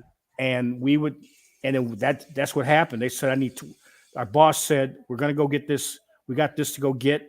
We're going to go across. We're going to go briefly over into the hostile side of the parallel, get the Heinz gun, and then get out. And that's what we did. And we managed. Tragically, 4 people lost their lives in a helicopter shoot down. So 4, not Russian, our guys, Russian? No, Were they weren't Afghan Russian. or They Iraqis? Iraqis. Yeah, they were okay. they got messed up pretty bad. Yeah, it was a bad day for them, and when they got shot down. So, but we buried them. Not me, but the guys. We had a team come with us, a trap team come with us, and they buried the guys, and then we took the gun, put it on our helicopter, and then the other guys were pulling the components off the instrument panels. Of course. Yeah, course, stealing stuff. Marines, Dude. Marines being Marines. Marine. I'm looking at this plaque that I had made off of IL-28. I stole 6 of the access plates off of this old Russian bomber that dropped the gas on the Kurds, and I had this young Marine that was an artist paint going away gifts. That's hanging. That's on the wall. You know, I've got mortar. Look who I'm sight. talking to. Crystal, say hi. Come on, Crystal. Are y'all doing a podcast finally, Taco Bell? Yes. How are you, darling? I can't hear you on. I can't hear you, but it's okay. Hold on, Shalise. Hold on one second. How you doing? I don't know who's got on there. So How you doing? I'm doing great. How are you, love? I'm fantastic. Just came out of Taekwondo. Don't mess with it. Well, Trying I to- tell you trying to show what. him. I am trying to get. I'll get Ron back on so that we can have just another bullshit session. But You're he had to welcome. go. He had to go pick up Rock, and this sitting at the house with the headset on, it's perfect. It's wonderful. I need y'all to do look, that again. y'all look like you're having fun. You should. Yeah. Hey, look at us. Look at us. Can you read that? Just a Hummer LLC. Stop. Yeah. Hey, what does every guy want? Yeah. A Humvee, I hear of you. course. A Humvee, exactly. A Yeah. Hummer. Yeah. There you Yeah, we all go. want There a you Hummer. go. Yeah, so go check it out. Just a Hummer LLC. We're gonna start doing movie productions and things like that. We're gonna Shut have a up. little fun. Yeah, I Yeah, love that. yeah. So I sold the big Fox, the big armored scout vehicle, and I bought 6 Hummers with my partner Michael. And Oh we're my fixing them gosh. up, and Jake is working on one. I'm working on one. Michael's Yeah. working on one. Hold on, We're Shalise. working on a bunch of Hummers, so we're having fun. Oh my gosh. I'm on the phone with my cousin, so please Oh, forgive me I'll for, let you go. for cutting it short. But here's Ron again, okay? It's No good to problem. see you. All right, Mwah. love you, Crystal. See ya. Love you too. Bye bye. All right. There you go. So they want me to compete in the nationals. Do Ron, what? The ones what? Compete in the nationals. Awesome. Yeah, right. You don't even know what that is. I do know. You're not even listening. You don't think- I know who beats your ass every night. Crystal. Keeping the brother man down. Tell That's you. it. Well, listen, it's an hour and 53 minutes. I got to cut this short. Yeah, we gotta or it go, won't- yeah. it won't do it. Listen, brother, thank you so much for coming on. You are coming on again. No more excuses about my happy black ass is in Hawaii. I'm having a good time. You're keeping the brother man down. Yeah. Yeah, you know how it is. Y'all line check guys keep the brother man down. Damn, Skippy. Listen, I love you, man. Love you. I too, love man. you. You have a good We'll see one. you. I promise everybody out there, if you're listening to the sound of my voice, Ron will come on. We'll just sit there and shoot the shit at the Nobody house wants like to that. hear me talk. Nobody wants to hear me yap. Well, you know man. what? If you guys are out there and you're actually still on and you want to hear Ron tell some more just bullshit stories, put it in the comments, put where you're from, enjoy it, and we'll go from there. All right, man, I'm going to pull you off. One more thing. I'm going to say this to What's you. that? Be ready to talk about the chicken wing story in Lansing. Oh, God. I don't. We'll talk later. All right. I'm going to pull you off. Hold on one second. All right. Hey guys, almost 2 hours. That was a hell of a podcast. Thanks so much for joining us. Look, do me a favor if you like it, subscribe, share it with your friends, put a comment in there, and let everybody know uh, um, what you think about the show. Because you know what? It's just a hobby. I enjoy it. It's fun. I don't monetize my thing because I hate YouTube, and I don't want you to have to sit there and push through. Um, Scrolls. Now, of course, as I do the deal, I have to fight every show with these idiots, third party people who try to copyright my show because of the music I use at the intro. And then once I send them the license, then they release it. But after that, you're not going to have to do it. Anyway, you guys have a great night.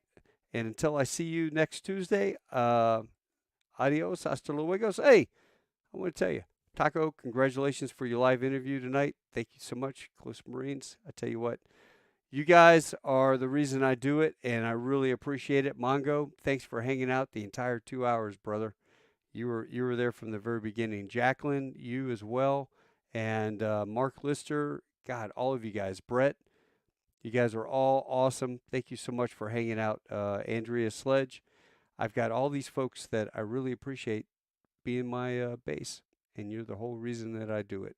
So until I see you next week, adios, hasta luego, savidazain, chus, sheshini, au revoir, domarigato gozaimasu, tando shinde kudasai, ciao, rivedici, tashakur, assalamu alaikum, mahala, and dovidzenia, das vidanya. See ya.